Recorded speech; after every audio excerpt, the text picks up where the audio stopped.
A millionaire assists a black mother in delivering twins, but DNA test results bring an unexpected twist. What shocking revelation will this test uncover? And if you cherish your family and love videos like this, subscribe to our channel to have 10 years of luck in your life. The grand ballroom of the Pierre Hotel buzzed with Manhattan's elite, their designer clothes and perfectly rehearsed laughs filling the space. Ethan Caldwell stood near a marble column, holding a glass of scotch he hadn't touched.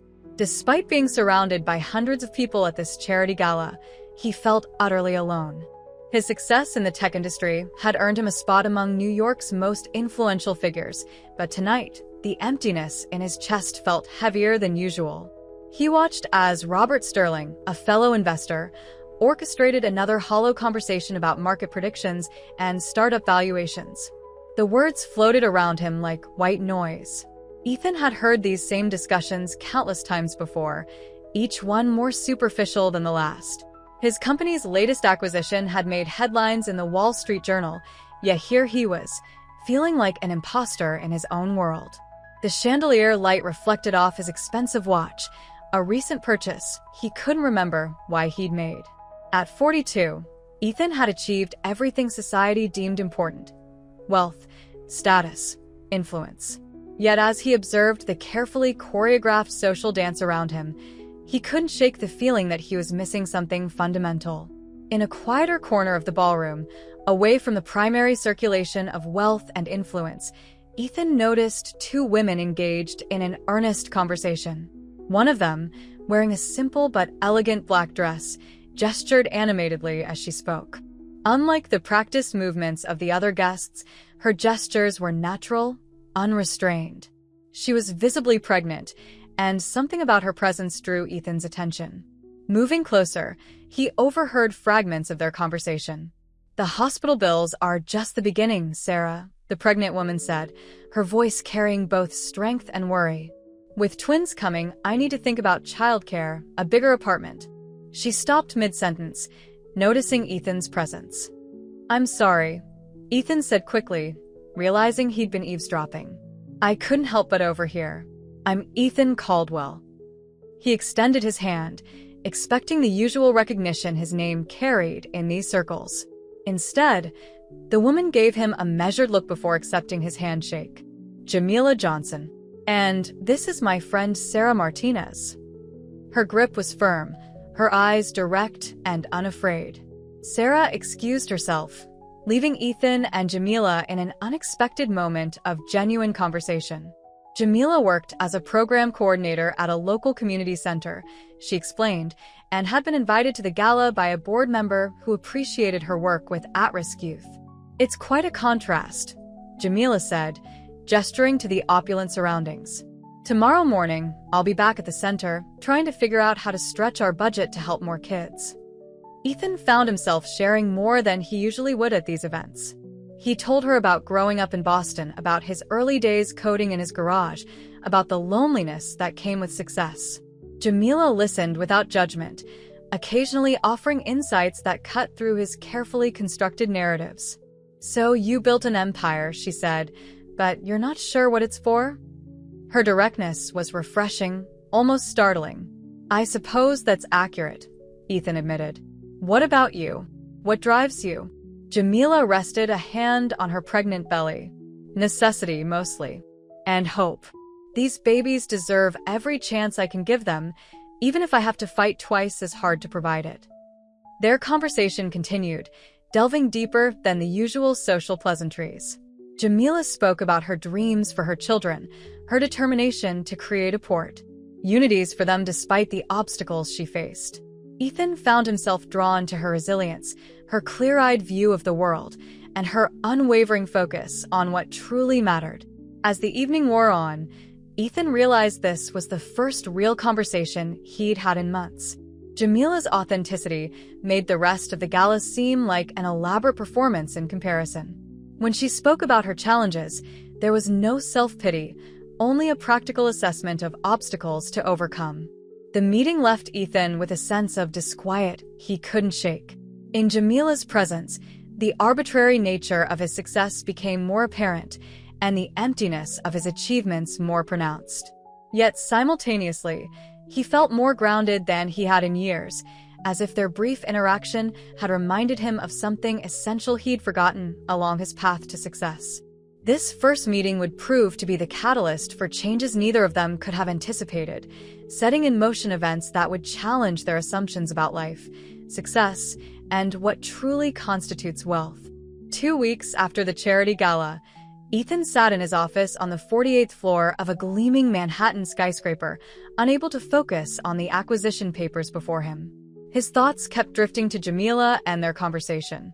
The memory of her determination and authenticity stood in stark contrast to the sterile environment of his corporate world. A notification on his phone interrupted his musings, a message from Sarah Martinez, Jamila's friend from the gala. Jamila's gone into early labor. She's alone at Mount Sinai Hospital. Thought you should know. The message struck him with unexpected force. Without conscious thought, Ethan found himself standing, grabbing his coat. His assistant's voice came through the intercom, reminding him about the board meeting scheduled in 30 minutes. For the first time in his career, Ethan made a decision that wasn't carefully calculated for maximum business benefit. "Cancel everything," he told his assistant, already heading for the elevator. "Family emergency." The word family surprised even him as it left his mouth. In the private car service to the hospital, Ethan questioned his own actions. He barely knew Jamila. They'd spoken only once at the gala and exchanged a few text messages afterward. Yet here he was, abandoning crucial meetings to be by her side. The rational part of his brain, the part that had built his tech empire, argued that this was foolish, impulsive, potentially damaging to his reputation. During the drive, Jamila's words from their previous conversation echoed in his mind.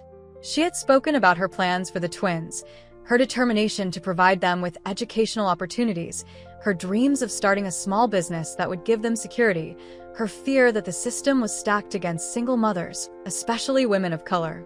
The simplicity and depth of her aspirations made his own achievements feel hollow. Traffic crawled through the city streets, each red light increasing Ethan's anxiety. He found himself doing something he hadn't done in years, praying. Not to any specific deity, but to whatever force might be listening, asking for Jamila and her babies to be safe. The intensity of his concern surprised him. When they finally arrived at Mount Sinai, Ethan rushed through the entrance, his expensive Italian shoes squeaking on the polished hospital floor. At the maternity ward, he found Jamila alone in a room, gripping the sides of her bed as another contraction hit. Her face showed relief when she saw him, though confusion flickered in her eyes. "Ethan? What are you doing here?" she managed between controlled breaths. "Sarah texted me," he explained, moving to her bedside. I thought you shouldn't be alone." Jamila's laugh was tinged with pain. "Didn't you have something more important to do? Running your empire, maybe?" "Nothing more important than this," Ethan replied, surprising himself with his certainty. He pulled up a chair and sat beside her, offering his hand. After a moment's hesitation, she took it. As they waited for the next contraction, Jamila shared her fears about the future. The medical bills were mounting, and her insurance wouldn't cover all the specialists recommended for twin births. She spoke about her mother's disappointment in her choices, about the father who disappeared when she announced her pregnancy, about her determination to give her children everything she never had. Ethan listened, and for once in his life, he didn't try to solve the problems with money or connections. Instead, he simply held her hand and assured her of her own strength. When the contractions intensified, he learned to time them, to offer ice chips, to be present in ways he'd never been for anyone before. Between contractions, they talked about their hopes and dreams. Jamila spoke about wanting to open a community center that would combine childcare with adult education, giving other single mothers a chance to build better lives. Ethan shared his own childhood memories of a distant father who measured love in achievements and bank balances. As they headed into the delivery room, Ethan felt a shift in his worldview. The carefully constructed walls he'd built around his emotions began to crack. For the first time in decades, he wasn't thinking about stock prices or market shares or his public image. Instead, he was fully present in this moment, supporting someone who needed him not for his wealth or influence, but simply for his humanity. This decision to be present, to step away from his carefully controlled life and into the messy reality of human connection, would prove to be just the beginning of a profound transformation in Ethan's life. As they wheeled Jamila into the delivery room, neither of them could have predicted how their lives would become irrevocably intertwined, or the challenges that awaited them on the other side of this moment. The delivery room buzzed with controlled urgency as medical staff moved with practiced efficiency around Jamila. The harsh fluorescent lights cast everything in stark relief, making the scene feel surreal to Ethan as he stood by her side, still holding her hand. Dr. Sarah Chin, the attending physician, spoke in calm, measured tones as she explained that twin births often came with additional complications. Jamila's contractions intensified, each wave bringing new levels of pain that she faced with remarkable strength. Ethan found himself feeling helpless, able only to offer words of encouragement and support. The monitors beeped steadily, tracking 3 separate heartbeats that filled the room with their urgent rhythm. "You're doing great," Ethan said, though the words felt inadequate against the magnitude of what was happening. Jamila's grip on his hand tightened as another contraction hit, stronger than the previous ones. Her face contorted with effort, but she remained focused, channeling all her energy into the task at hand. Dr. Chen's voice cut through the tension. "The first baby is crowning. Jamila, when the next contraction comes, I need you to push with everything you have." The medical team moved into position, their movements synchronized by years of experience. Ethan watched in awe as Jamila gathered her strength, her determination palpable in the air. The next few minutes passed in a blur of action and intensity. With a final, powerful push, the first twin entered the world, his cry piercing the air with surprising force. "It's a boy," Dr. Chin announced, quickly passing the infant to a waiting nurse for initial assessment. But there was no time to celebrate. The second twin was already on its way. The process repeated, though this time with added complexity. The second twin had shifted position, creating a moment of concern among the medical staff. Jamila's exhaustion was evident, but her resolve never wavered. "Isan Fo," ND himself whispering encouragement, his own heart racing with each passing moment. Finally, after what seemed like an eternity, the second twin emerged, another boy. His cry joined his brother's, creating a duet that filled the room with new life. The relief on Dr. Chen's face was visible as she confirmed that both babies appear healthy, though standard tests would need to be conducted. As the nurses cleaned and examined the twins, Dr. Chen approached with a clipboard. "We'll need to run some routine tests," she explained, her tone professional but gentle. "Given the unique circumstances of twin births, we recommend a full genetic panel to screen for any potential health issues." She paused, her expression shifting slightly. "This will include DNA testing, which can also help establish paternity for medical records." The word paternity hung in the air like a suspended note. Jamila's eyes met Ethan's briefly before turning back to Dr. Chin. "Is that really necessary?" she asked, her voice hoarse from exertion. "It's standard procedure for twins," Dr. Chin explained. "The information can be crucial for predicting potential health issues and ensuring proper medical care." She handed them consent forms, the clinical language stark against the emotional weight of the moment. Ethan felt a strange tightness in his chest as he watched Jamila sign the forms. The possibility that these tests might reveal something unexpected hadn't crossed his mind until now. He thought back to his own medical history, the genetic counseling his family had undergone years ago after his mother's illness. The nurses brought the cleaned and swaddled twins back to Jamila. Despite her exhaustion, her face lit up as she held them for the first time. The babies were nearly identical, with dark curly hair and surprisingly alert eyes. Ethan stood nearby, feeling simultaneously part of and separate from this intimate moment. "Would you like to hold one?" Jamila asked, surprising both of them with the offer. With careful instruction from the nurse, Ethan found himself cradling one of the newborns. The tiny weight in his arms felt monumental, as if he were holding not just a baby, but the possibility of a different future than the one he'd planned. As they waited for the twins to be taken for their initial tests, An unexpected tension filled the room. The DNA testing, meant to be a routine medical procedure, had introduced an element of uncertainty into what should have been a purely joyous moment.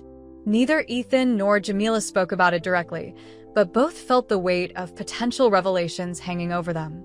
The next few hours would bring news that would reshape both their lives, challenging everything they thought they knew about themselves and each other. As the babies were wheeled away for testing, neither of them could have predicted how their worlds were about to collide in ways that would force them to confront their deepest fears and strongest desires. 3 days after the twins' birth, Ethan and Jamila sat in Dr. Chen's office, the morning sunlight casting long shadows across the desk between them. The doctor entered holding a manila envelope, her professional demeanor masking the weight of the information she carried. The genetic test results had arrived earlier than expected, adding to the tension that had been building since the birth. Dr. Chen settled into her chair and opened the envelope with deliberate movements. "The initial health screenings show both babies are perfectly healthy," she began, her voice steady and clinical. However, the DNA analysis revealed something unexpected. She paused, glancing between Ethan and Jamila. One of the twins, specifically baby A, shows a genetic match with Mr. Caldwell. The silence that followed felt physical, like a sudden change in air pressure. Jamila's hands gripped the armrests of her chair, her knuckles turning white. Ethan sat completely still, his mind racing to make sense of this information. And the possibilities seemed impossible. He and Jamila had never been intimate. Yet, here was scientific evidence stating otherwise. "There must be some mistake," Jamila finally said, her voice barely above a whisper. We've never. She stopped, unable to complete the thought. Dr. Chen pulled out several pages of technical data. "We ran the test twice to confirm the results. The genetic markers are conclusive. Baby A shares 50% of his DNA with Mr. Caldwell, while Baby B has different paternal markers." Ethan's world tilted on its axis. His carefully ordered life, built on logic and control, suddenly seemed to be operating under new rules. He thought back to the charity gala where he'd met Jamila, searching his memory for any gaps, any explanation for this revelation. Finding none, he forced himself to focus on the immediate implications. "What does this mean legally?" he asked, his business mind attempting to impose order on chaos. Dr. Chen's response was measured. "From a medical perspective, this information is valuable for tracking potential genetic conditions. Legally, that's beyond my purview. You may want to consult with family law specialists." Jamila stood abruptly, her chair scraping against the floor. "I need to see my babies," she said, her voice trembling but determined. Without waiting for a response, she left the office, leaving Ethan and Dr. Chen in uncomfortable silence. When Ethan found her in the maternity ward, she was standing between the two bassinets, her hands hovering protectively over her sleeping sons. The twins lay peacefully, unaware of the storm brewing around them. They were mirror images of each other, making it impossible to tell which one shared Ethan's DNA without consulting their hospital bracelets. "I won't let anyone separate them," Jamila said without turning around, her voice steel-edged with maternal protection. "They're brothers, regardless of what any test says." Ethan approached carefully, feeling like an intruder in this intimate scene. "I would never suggest separating them," he said softly. "But we need to talk about what this means." Jamila finally turned to face him, tears streaming down her face. "What this means? It means my entire world just got turned upside down. It means some rich white man can now claim one of my children because of a DNA test I never should have agreed to. It means everything I've planned, everything I've dreamed for my boys, is now at risk." Her words hit Ethan like physical blows, forcing him to confront the power dynamics at play. His wealth and status, usually sources of confidence, now felt like weapons he never intended to wield. "Jamila, please listen. I'm as confused as you are about how this happened, but I'm not your enemy." A nurse entered to check the baby's vitals, forcing them to pause their conversation. They watched in silence as she efficiently recorded measurements and adjusted monitors. The routine medical tasks felt surreal against the backdrop of their personal chaos. When they were alone again, Ethan spoke carefully. "We need legal counsel, both of us, separately. But before that, I want you to know that I have no intention of disrupting your family. These boys are brothers, and you're their mother. Nothing changes that." Jamila's response was immediate and fierce. "You're damn right nothing changes that. But don't stand there making promises you might not keep. You have no idea what it means to be a parent, to be responsible for someone else's life. You can't just throw money at this and make it go away." Her words stung with truth. Ethan had built his career on solving problems with resources and influence, but this situation demanded something entirely different. As he watched the twins sleep, identical in their innocence, he realized that his life would never be the same. The carefully constructed walls between his professional success and personal emptiness had been permanently breached by this unexpected connectee. On to new life. The revelation hung between them like an invisible barrier, transforming their budding friendship into something more complicated and fraught with potential conflict. As they stood there, watching the twins sleep, both Ethan and Jamila knew that their lives had become irrevocably intertwined in ways that would challenge their beliefs, their prejudices, and their understanding of what makes a family. The following week found Jamila sitting in her mother's small apartment in Harlem, the twins sleeping peacefully in their carriers while tension filled the room. Patricia Johnson, a woman who had raised 3 children on her own while working 2 jobs, stood at the kitchen counter, her disapproval evident in every movement as she prepared tea. "I told you those fancy charity events would bring nothing but trouble," Patricia said, setting down the tea with more force than necessary. "Now look at what you've gotten yourself into. A rich white man with a claim to one of my grandbabies." She shook her head, years of hard-earned wisdom and justified skepticism coloring her words. Jamila watched steam rise from her cup, feeling the weight of her mother's judgment. "Mom, I didn't plan for any of this. I'm trying to figure it out, just like I've always done." Her voice carried the exhaustion of sleepless nights with newborns and the strain of her new reality. Across town, in his penthouse apartment, Ethan sat in his home office, staring at an old photograph of himself with his father. Richard Caldwell had been a successful investment banker who measured love and achievements and disappointments in missed opportunities. Their last conversation, 5 years ago, had ended with his father telling him that success, without legacy, was meaningless. Ethan's phone buzzed with another message from his lawyer, recommending aggressive action to secure his parental rights. The legal terminology felt cold and impersonal against the reality of the sleeping infants he'd visited at the hospital that morning. Words like custody and visitation rights reduced the complexity of human connection to contractual obligations. He thought about his own childhood, marked by his father's constant absence and occasional appearances at school events, always followed by critiques of his performance. The memory of waiting by the window for a father who prioritized board meetings over baseball games still stung decades later. Now, faced with unexpected fatherhood, those wounds felt freshly relevant. Back in Harlem, Patricia continued her concerned monologue. "You need to protect yourself, baby. Men like him, they think they can buy anything they want. Next thing you know, he'll be trying to take your son away, claiming he can provide a better life." "Ethan's not like that," Jamila defended, though doubt crept into her voice. "He's been kind, different from what I expected." Patricia's laugh held no humor. "Kindness from powerful men often comes with a price tag. Your father was kind too, remember? Right up until he wasn't." The mention of her father struck a nerve. Jamila remembered the day he left, promising to return next weekend. 15 years later, that weekend still hadn't come.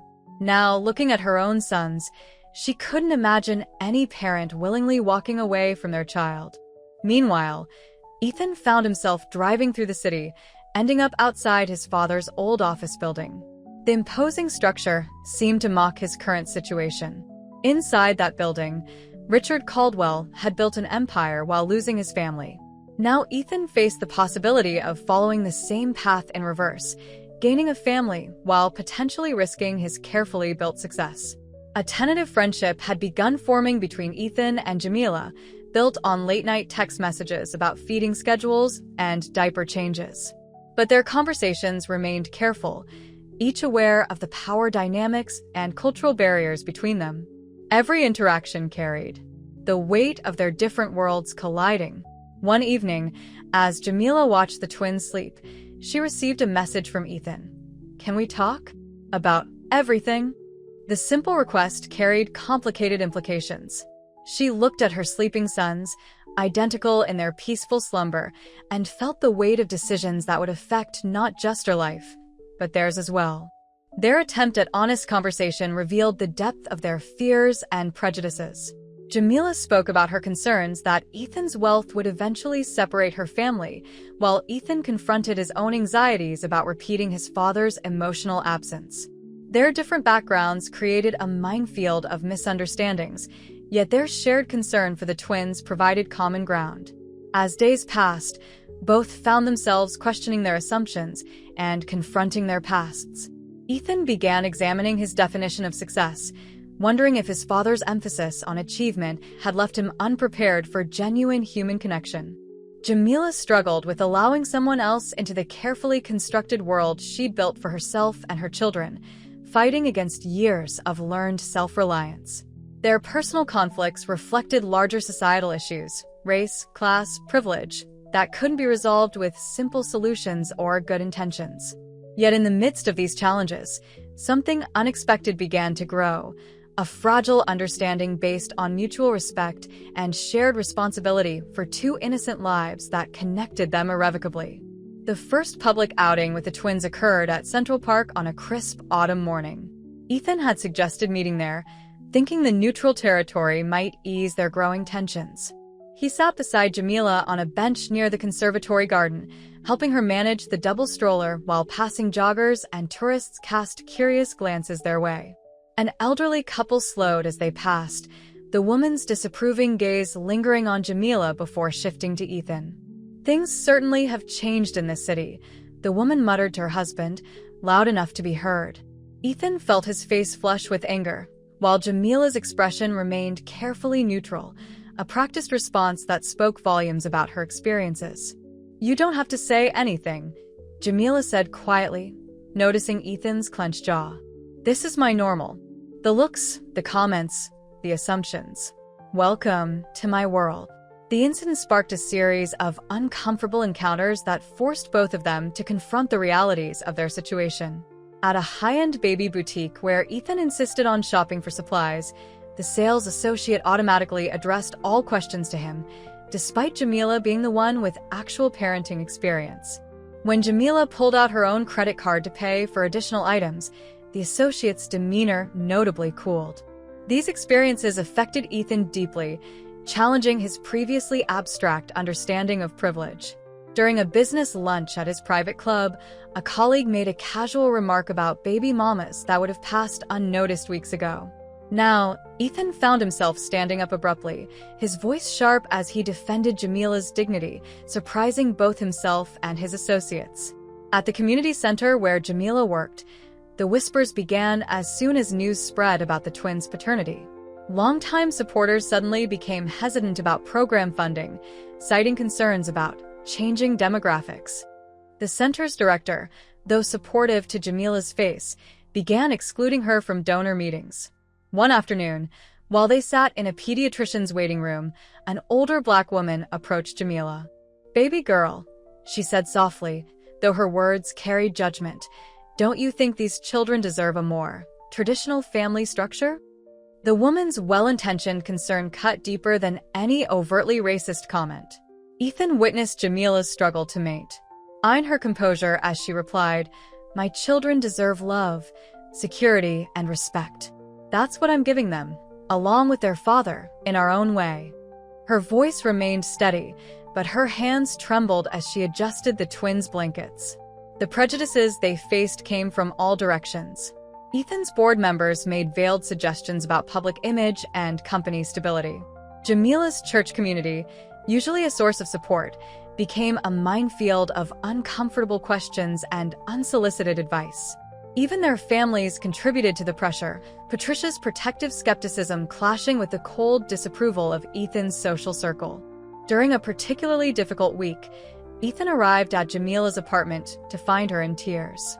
A neighbor had reported suspicious activity to the building management, questioning how she could afford the rent in her modest but safe building.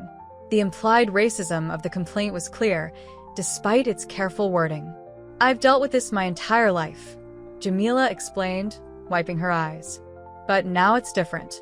Now it's about them." She gestured to the sleeping twins.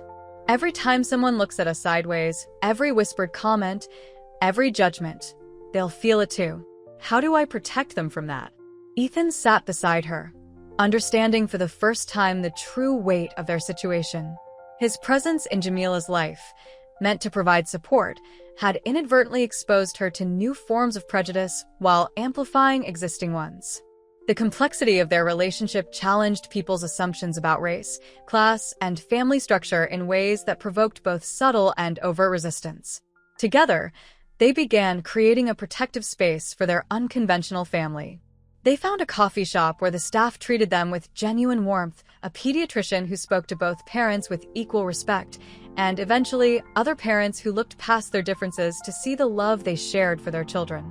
Yet the outside world's prejudices continued to intrude, forcing them to confront difficult questions about identity, belonging, and the price of defying societal expectations.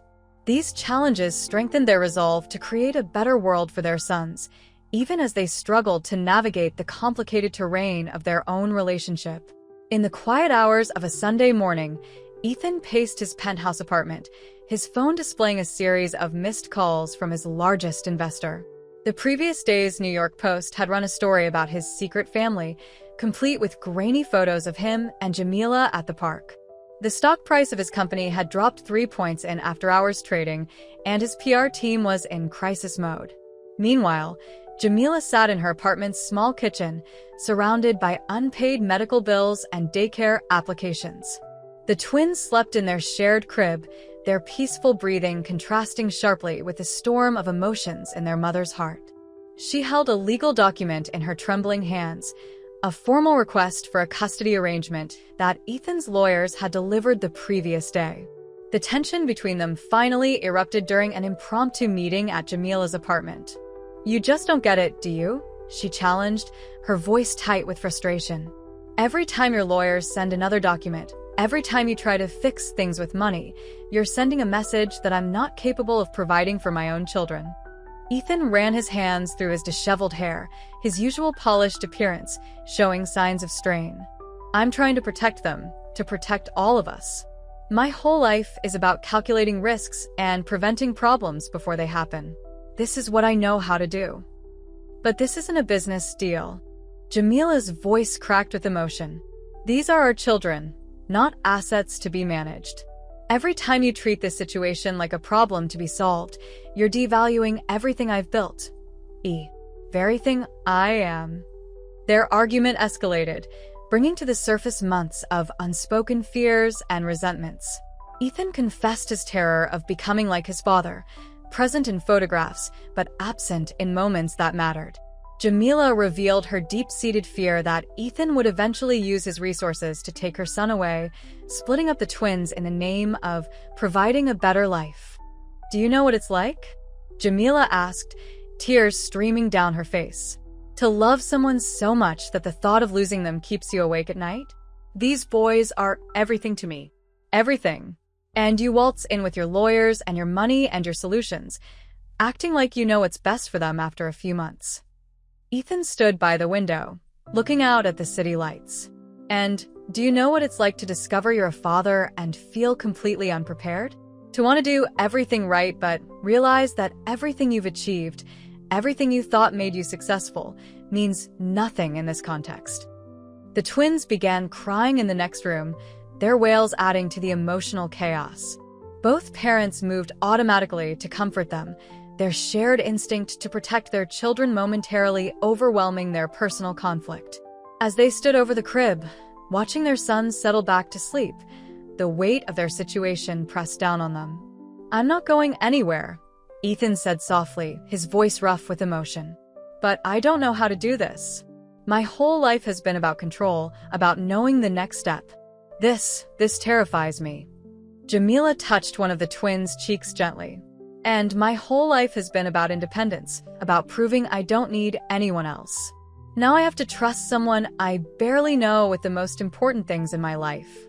Their honesty created a fragile moment of understanding, but it couldn't resolve the fundamental tensions between them. Ethan's instinct to protect through control clashed with Jamila's fierce independence. His wealth, meant as a shield, often felt like a weapon to her. Her resistance to his help made him feel powerless in a way his money couldn't fix. As they parted that evening, both felt the weight of their unresolved conflicts. Their different approaches to parenthood, shaped by their distinct life experiences and traumas, seemed increasingly incompatible. Yet they remained bound together by their love for two innocent beings who needed both of them. The next few days saw them retreat into their separate worlds, Ethan into his corporate sphere, Jamila into her community work and motherhood. But their internal struggles continued, forcing each to confront uncomfortable truths about themselves and their assumptions about family, love, and responsibility. After a week of silence between them, a midnight emergency brought Ethan and Jamila back together.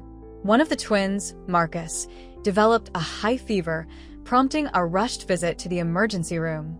Ethan arrived at the hospital within minutes of receiving Jamila's text, still wearing his gym clothes, all pretense of corporate polish abandoned in his concern for his son. The pediatric emergency room's fluorescent lights cast harsh shadows as they waited together for test results. The shared worry created a temporary truce, pushing their recent arguments into the background. Jamila held Marcus while his brother Michael slept in his carrier, and Ethan found himself studying their faces, noting how the twins' features seemed to shift between resembling each of their parents in different moments. "I've been thinking," Ethan said softly, careful not to wake either baby, "about what you said about control." He paused, gathering his thoughts. "My entire life, I've believed that having enough money and power meant being able to protect the people I care about. But sitting here, watching Marcus fight this fever, I realize how powerless I actually am in the ways that matter most." Jamila adjusted Marcus' eye, and her arms, her maternal instincts evident in every gentle movement. "That's the thing about being a parent," she responded. "It teaches you that love and control are two very different things. Sometimes loving means letting go of the illusion of control." The doctor's arrival interrupted their conversation, bringing welcome news that Marcus's fever was likely just a common virus. As relief washed over them, Ethan noticed how naturally they had fallen into supporting each other during the crisis, their shared concern for their sons transcending their personal conflicts. Later that morning, as sunrise painted the hospital room in soft golden light, they continued their conversation. Ethan spoke about his childhood, about watching his father control every aspect of their lives through financial means, about the emotional distance that money created. "I don't want to be that kind of father," he admitted, "but I don't know any other way." Jamila shared her own reflections, about growing up watching her mother sacrifice everything for her children, about learning independence as a survival skill rather than a choice. "Sometimes I push people away before they have a chance to leave," she acknowledged. "It's easier than risking disappointment." As Marcus's fever subsided and the immediate crisis passed, they found themselves discussing their hopes for their son's future. Their conversation moved beyond the practical concerns of custody arrangements and financial support, touching on deeper questions about identity, belonging, and the kind of men they hoped their sons would become. "I want them to know their worth isn't measured by their bank accounts or their achievements," Jamila said, watching both twins sleep peacefully. "I want them to be kind, to be brave enough to be vulnerable, to know they're loved unconditionally." Ethan nodded, understanding dawning in his eyes. "I want them to know that success isn't just about what you acquire or achieve. It's about who you become and how you treat others." He looked at Jamila with new respect. "You've been teaching me that, whether you meant to or not." Their reconciliation didn't solve all their problems, but it marked a shift in their relationship. They began to see their differences not as obstacles to overcome, but as complementary strengths that could benefit their sons. Ethan's resources and business acumen balanced with Jamila's emotional intelligence and community connections. Their distinct life experiences, rather than dividing them, could offer their sons a broader perspective on the world. As they left the hospital together, exhausted but relieved, both felt the subtle change in their dynamic. The crisis had reminded them of what truly mattered, not their personal conflicts or societal expectations, but the welfare of two small boys who needed both their parents working together. Their path forward remained complicated, filled with potential pitfalls and ongoing challenges. Yet they had found a new foundation for their relationship, built on shared vulnerability and mutual respect rather than obligation or necessity. The question now was whether this newfound understanding could withstand the pressures still facing their unconventional family. The certified letter arrived at Jamila's apartment on a Tuesday morning. The return address belonged to Whitman and Associates, one of Manhattan's most prestigious family law firms.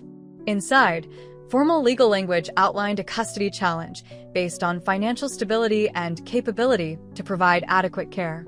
The document had been filed not by Ethan, but by his company's board of directors, acting as stakeholders concerned about the corporation's public image and stability.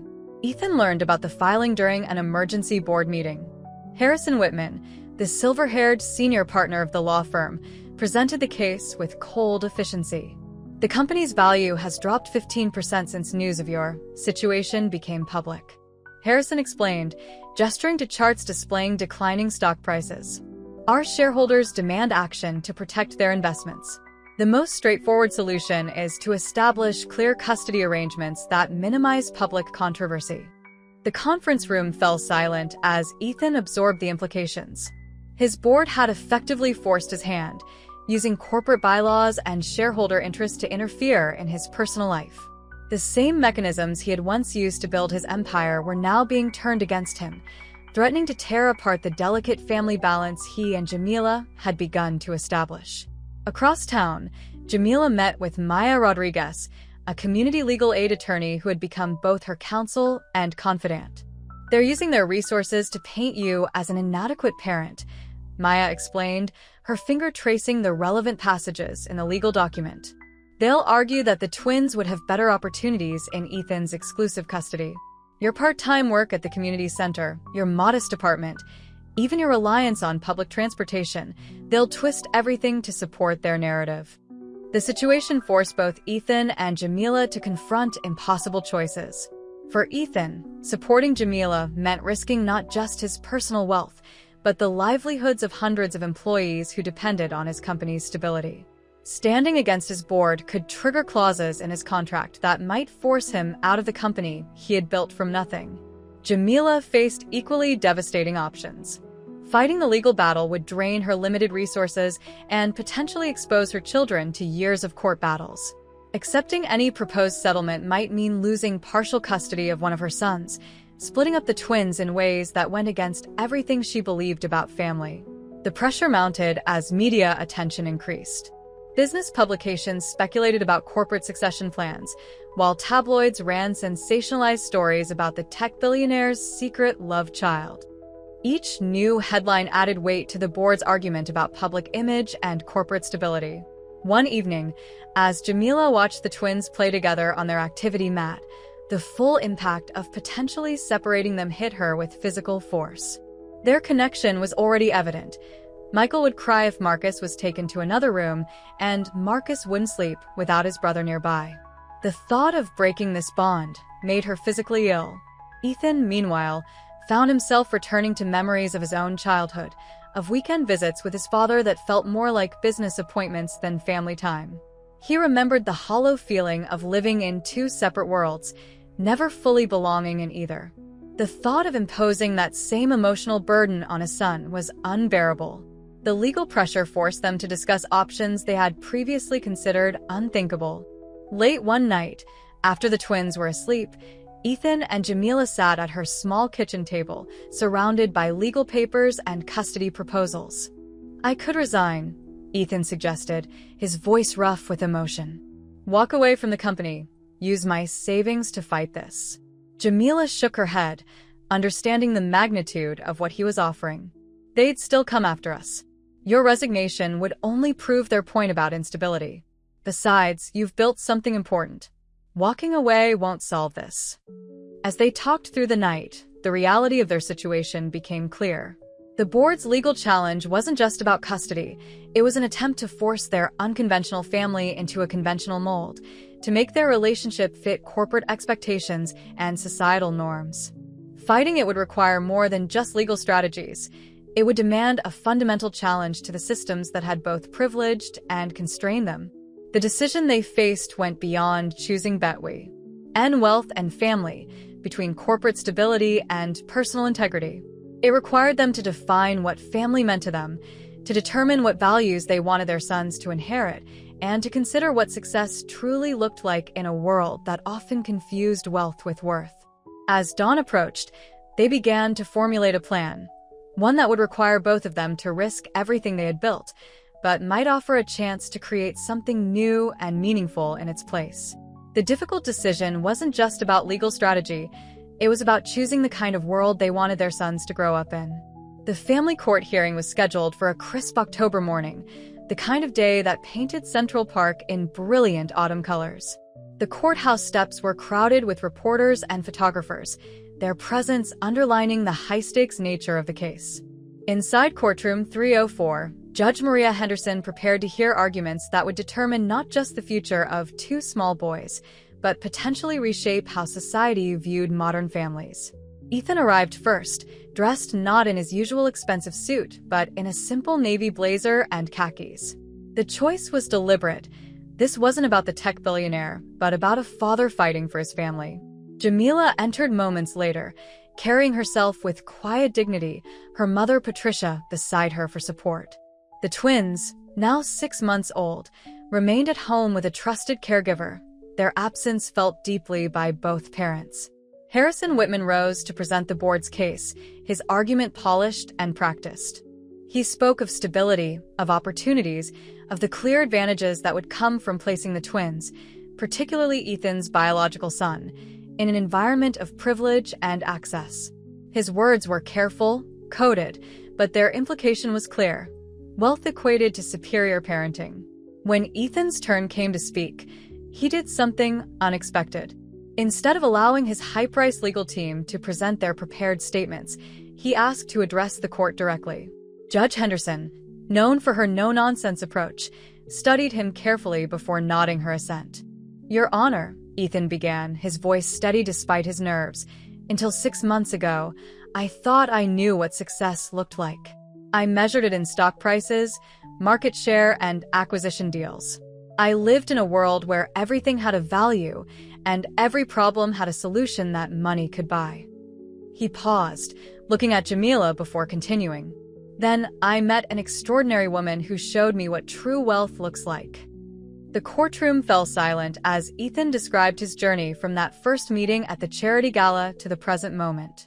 He spoke about watching Jamila parent with grace and wisdom, about learning that love couldn't be quantified or controlled, about discovering that his greatest achievement wasn't the company he'd built, but the chance to be part of his sons' lives.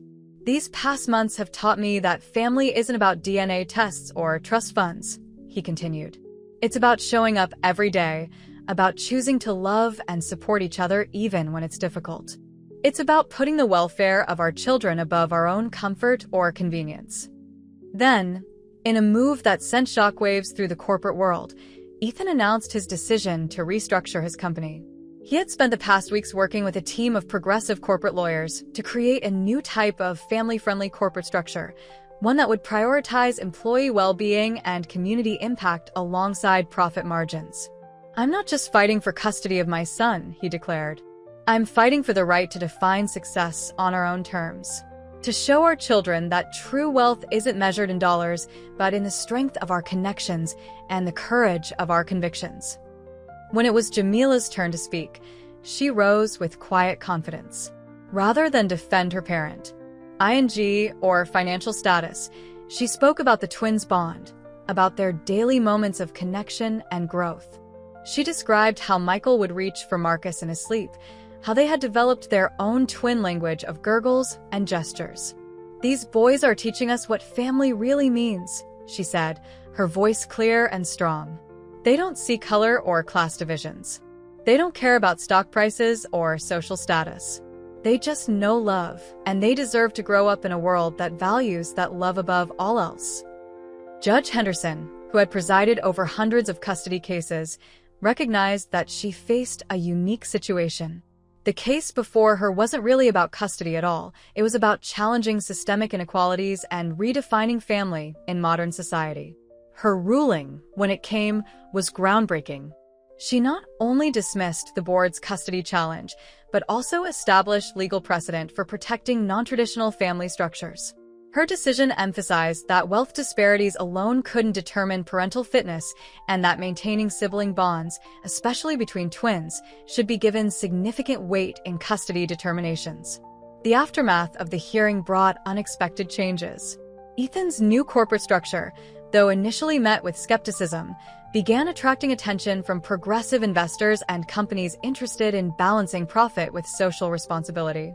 Jamila's community center received funding to expand its programs supporting non-traditional families, creating a model that would be replicated in other cities. But the most significant changes were personal. Ethan and Jamila found themselves creating a new kind of family, one built on mutual respect, shared values, and the understanding that love grows stronger when it breaks free from traditional boundaries. Their story became not just about overcoming legal challenges, but about the courage to imagine and create a different kind of world for their children. As they left the courthouse together, their victory represented more than a legal decision. It marked the beginning of a new chapter in their ongoing story, one where success would be measured not in dollars or court rulings, but in the laughter of their sons and the strength of the bonds they continued to build, day by day, choice by choice, love by love.